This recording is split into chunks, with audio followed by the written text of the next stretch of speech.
Hi, welcome to Cousin Culture for 2/7/2019. I'm still digesting the rule changes, but fortunately, Real Muto got traded to the Phillies, so that might shake the market free. So hopefully, maybe in the next day or two, I'll have some stuff to talk about. Anyway, we're up to The English Patient, which is a movie from 1996. Produced by Miramax. Miramax is in the Weinstein Company, is a production company who is sort of infamous for a couple of things. The first thing is they were really good. They're kind of like a Dynasty in the Best Pictures. They were really good at getting films to be in the conversation. This is probably most clearly seen in 2002, which is Chicago, where all three of the five nominees were officially Miramax, and then Two Towers has a little bit of Miramax funding, and the Weinstein still had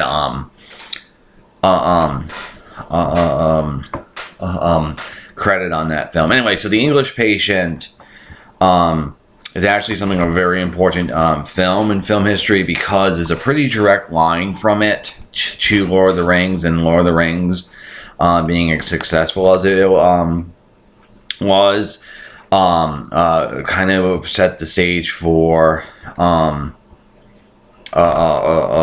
shared universes, which set up the Marvel Cinematic Universe. So I'm not entirely sure if The English Patient didn't win Best Picture. Like, the industry would be very, very different if The English Patient didn't win Best Picture, because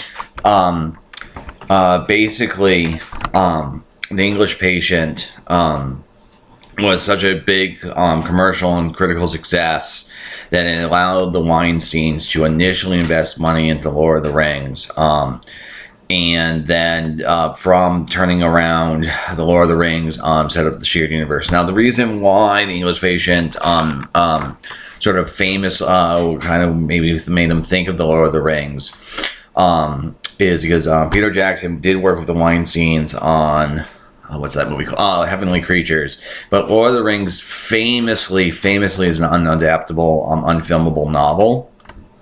And The English Patient, the novel, which I've read about half of it, and the movie is actually relatively close to the book, given how the book is. The book itself is very, very densely layered, and very lyrical, and very, very, like, it's another sort of unfilmable story. And so because of that connection, they were at least initially willing to risk the Lord of the Rings. Now, they backed out at the last minute, a new line stepped in, blah, blah, blah. So it's not entirely them, but there's a pretty clear line from this movie's success, and then the Weinstein Company / Miramax's Dynasty and the Best Pictures really shaping the industry. Now, of course, the other thing that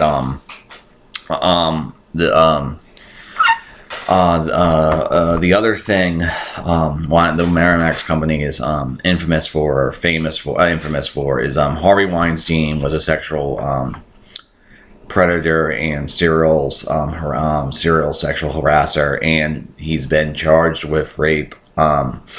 It's pretty disgusting stuff, and that's really kind of hard for me to deal with, because I like most of the Miramax films for a long time.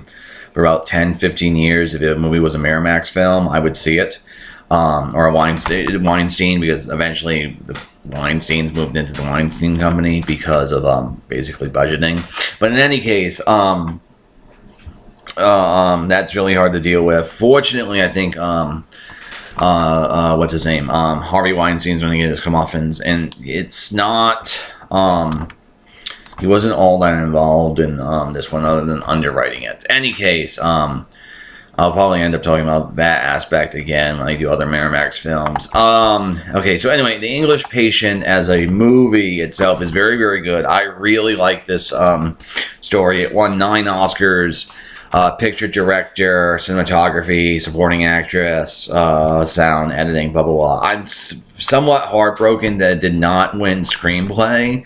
I actually preferred it to win screenplay as opposed to director, but it feels like they didn't want to give the guy 2 Oscars for the same film, so they just gave him director, which is the better award. It's a more prestigious. Anyway, so I like this film a lot. It's to me, it's everything an epic should be. So let me bring up the trailer.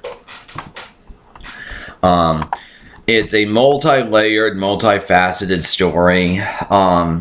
Where it's sort of built around the concept of loyalty, because there's 4 main characters. There's Amzi, who is played wonderfully by Ralph Fiennes, he's an explorer who is having an illicit affair with a married woman, and his character is built around the fact that he doesn't like to make promises and like commitment, and then he ends up basically making a promise to rescue her, and he fails because of his nationality, because he wouldn't be believed, so he ends up trading maps to the Germans to end up getting her body, and then he gets shot down, and that's sort of that story of that love affair and triangle, and him betraying the English to the Germans, while also that's sort of the main chunk of the movie, the main trunk, and that's all wonderfully, sweepingly romantic.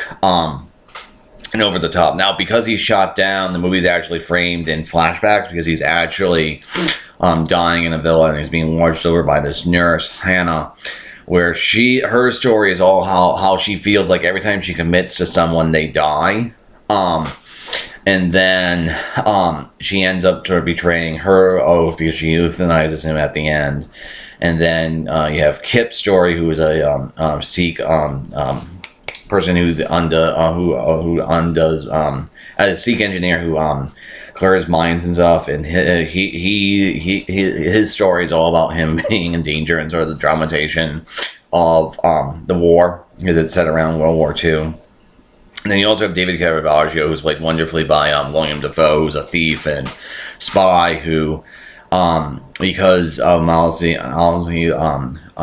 betrays the British, because gets captured and has his thumbs cut off, and it's played wonderfully by William Dafoe. And so the movie, I think, is actually really, really good on 2 things. To me, it's sort of a stirring rebuke of nationalism, because every single character of the 4 I just named is faced at some point with a who to promise, what to promise, and then also a sort of betrayal in terms of their national patriotic duty. And then because Amzi as a person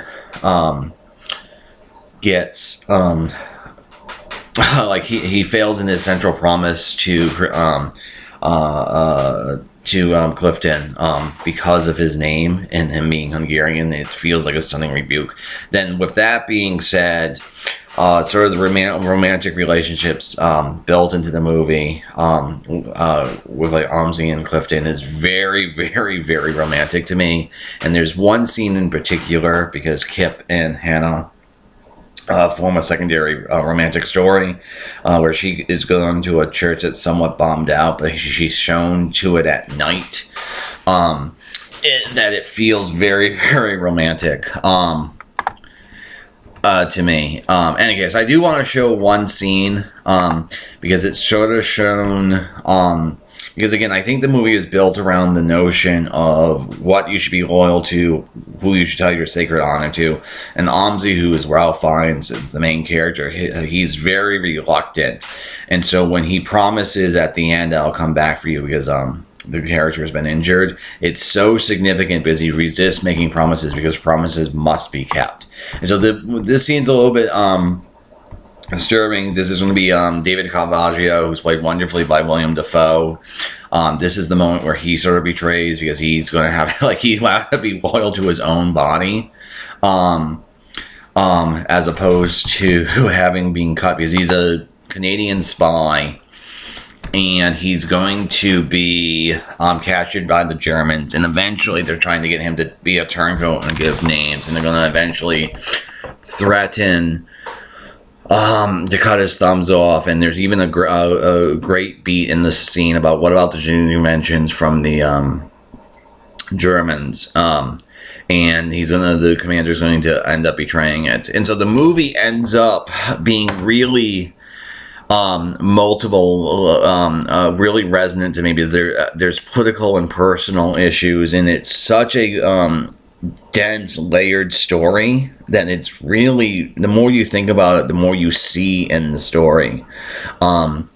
And it's absolutely what I feel like what an epic should be, because it has multi-layered characters, even though there's a pretty identifiable adventure love triangle story in the center.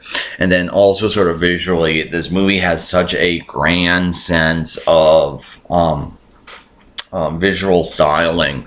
So you really do sort of see that in this scene, the way in which he's been highlighted in light, the way in which it's moody, it's quasi black and white with all the grays and sort of washed out. The way in which the acting is sort of slightly operatic. Some of this is in the casting, because you don't cast William Dafoe unless you want slightly operatic. The fact that he has this beat here about whether or not a thumb is a finger is also like slightly operatic, so it feels very, very, very exactly what would you want from an epic. Now I know a lot of people find it too long. I don't really have that problem. It is a slower film, but in this case, this is the beat I was talking about with thumbs a finger. The movie is sort of deliberately paced, but I feel like that's very appropriate to the story, because the movie is so rich with emotion and everything like that it feels very, like, it's so dense you sort of want it to tie down. Now I think ultimately it makes me a little bit sad that this movie is sort of the director Mengele, I think is how you say his name, is sort of the film he was most known for, because it's actually his weakest film, which is saying something, because it's such a good film. Cold Mountain is better. He also did The Talented Mr. Ripley, which is better. Mrs. Brown, I think, also.